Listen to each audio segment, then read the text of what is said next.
Words have power, sometimes more than we realize. In the world of international politics, a single phrase can ripple across continents, shifting alliances and unsettling fragile peace. Sometimes those words are enough to reshape the world, altering the course of history in ways that are felt for generations. Former President Donald Trump's recent statement about possibly reoccupying Bagram Air Base sent shockwaves through Central Asia. The announcement, made with characteristic bravado, was more than just a campaign soundbite. It was a signal that reverberated from Washington to the heart of Eurasia. In Moscow, Beijing, and Kabul, these weren't just campaign words, they were a warning. Leaders in these capitals watched closely, interpreting Trump's remarks as a potential shift in American strategy, one that could upend the delicate status quo. The fragile balance in Afghanistan shifted overnight. Uncertainty swept through the streets of Kabul, as citizens and officials alike wondered what the future might hold.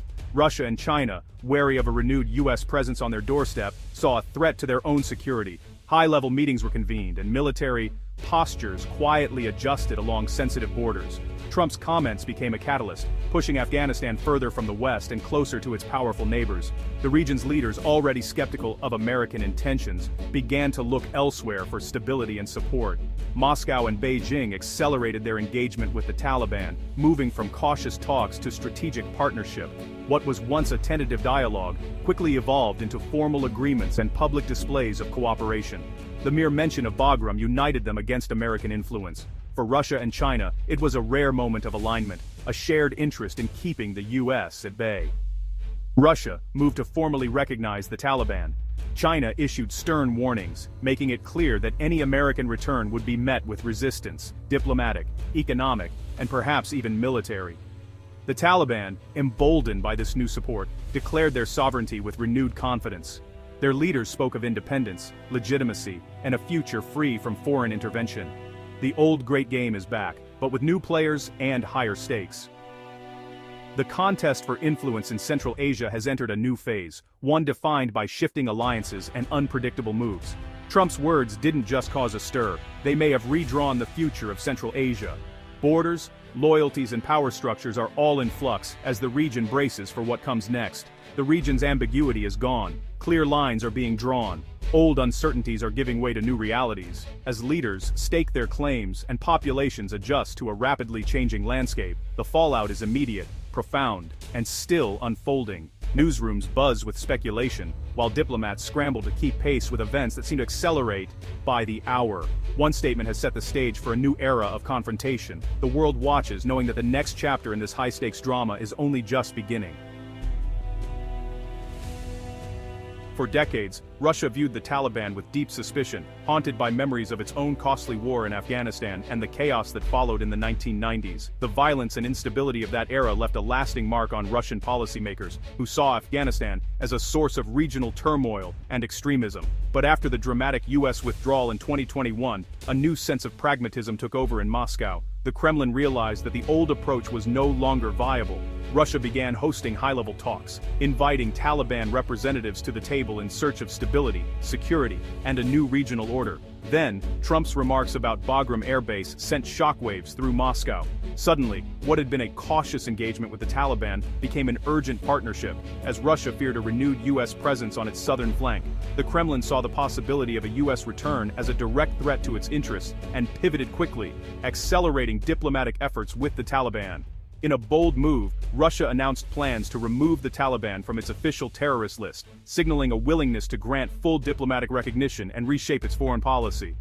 This decision not only solidified Russia's influence in Kabul, but also sent a clear message to Washington and the world. Afghanistan is no longer an open field for outside powers. By positioning itself as a key power broker, Russia gained new leverage and goodwill among regional players, strengthening its hand in Central Asia. The timing of these moves was no coincidence. Trump's words forced Moscow's hand, pushing Russia to act decisively. Russia's recognition of the Taliban now serves as both a buffer against renewed U.S. ambitions and a strategic masterstroke in the great game of regional influence. The old adversary is back on the chessboard, but this time, Russia is making its move with calculated precision, determined not to repeat the mistakes of the past. Across Central Asia, alliances are shifting rapidly, as countries reassess their loyalties and look to Moscow for leadership and stability. Afghanistan is no longer isolated on the world stage. it now has powerful new guardians, and the balance of power in the region is being rewritten before our eyes. The Taliban welcomed Russia's recognition with open arms. For a regime desperate for legitimacy, Moscow's support was a lifeline. Afghan officials praised Russia, calling it a historic step. This was more than flattery. It was a public pivot away from the West. Isolated by sanctions and frozen assets, the Taliban found a partner willing to engage. Their gratitude was a clear message. If the West won't work with us, we'll find others who will. The Taliban framed this as a natural alliance, not desperation. With Russia and China offering legitimacy, Western leverage is fading. Kabul's praise for Moscow was a farewell to the West. Afghanistan's future now points east.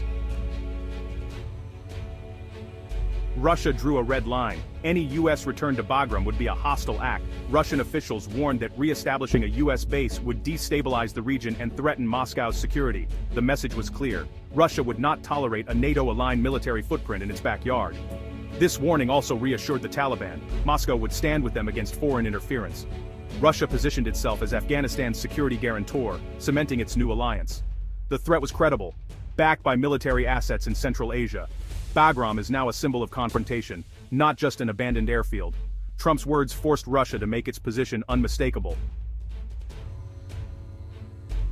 Why does Bagram matter so much? For 2 decades it was the heart of U.S. power in Central Asia, perfectly placed to reach the Middle East, monitor China and watch Russia. Its abandonment was seen as a strategic blunder. For Russia, Bagram means U.S. surveillance and power projection near its borders. For China, it's a threat to Xinjiang and the Belt and Road Initiative. Both see Bagram as a dagger pointed at their interests. The mere idea of a U.S. return unites Moscow and Beijing in opposition. Bagram is where their anxieties converge, a symbol of American hegemony they're determined to resist. By supporting the Taliban, they're protecting their own security. The empty runways are now the centerpiece of a new great game. The fate of Bagram is tied to the global balance of power. The stakes have never been higher. The world is watching what happens next. Geopolitics is full of irony. Trump's Bagram comments, intended to project American strength and resolve, instead had an unexpected consequence. They pushed 2 of America's biggest rivals, Russia and China, closer together than ever before. What was meant as a demonstration of U.S. dominance in the region became a catalyst for a new alliance. Old rivals, who once eyed each other with suspicion, suddenly found common cause, keeping the United States out of Central Asia, a region both see as vital to their security and influence. Their fears, military encirclement for Russia, economic disruption for China, overlapped at Bagram. The presence of U.S. forces so close to their borders was a red flag, prompting both nations to set aside old grievances and focus on a shared goal. In response, Moscow and Beijing began coordinating warnings, presenting a united front to the world, and deepening their ties with the Taliban. This cooperation went beyond mere words. It included intelligence sharing, diplomatic support, and even economic promises to Afghanistan's new rulers. This emerging bloc is a direct result of U.S. rhetoric and actions. By trying to assert dominance, Washington inadvertently created a powerful coalition determined to limit American influence. The Taliban, once isolated and desperate for recognition, now finds itself with powerful patrons in Moscow and Beijing, giving it newfound legitimacy and resources. Sanctions and isolation, once effective tools of U.S. foreign policy, are now far less potent when Moscow and Beijing are firmly in Kabul's corner, offering economic and diplomatic lifelines. The U.S. has lost significant leverage in the region. Any future engagement will now face a united opposition, making negotiations more complex and outcomes less certain. What was meant as a show of strength has, in many ways, backfired. Instead of intimidating rivals, it has emboldened them to work together. The region is now more hostile to American influence than ever before, with local governments and populations increasingly looking to Moscow and Beijing for support. Trump's words and actions gave Moscow and Beijing the perfect reason to act together, forging a partnership that could reshape the balance of power in Central Asia. The strategic environment has changed, perhaps for good. The alliances and rivalries of the past have shifted, and a new era of great power competition is underway. The U.S. is now the outsider in a region it once dominated, forced to watch as new alliances form and its own influence fades into the background. Backed by new allies, the Taliban issued a firm statement: Afghanistan will never again host foreign military bases. This was a direct rebuttal to Trump's Bagram comments. The Taliban drew a red line, asserting sovereignty and ending the era of foreign occupation. The message reassured neighbors, especially Russia and China, that Afghanistan wouldn't be a launchpad for US operations. The Taliban's declaration cemented its alliances and showed it was a reliable partner in a US-free regional order. The regime traded its complicated Western ties for straightforward partnerships with Moscow and Beijing. Afghanistan is no longer a pariah. It has powerful friends and new confidence. US policy can no longer rely on pressure. The Taliban has alternatives. The door to Bagram and to American influence is now firmly shut. The new reality is clear. Afghanistan's future is being written in the East.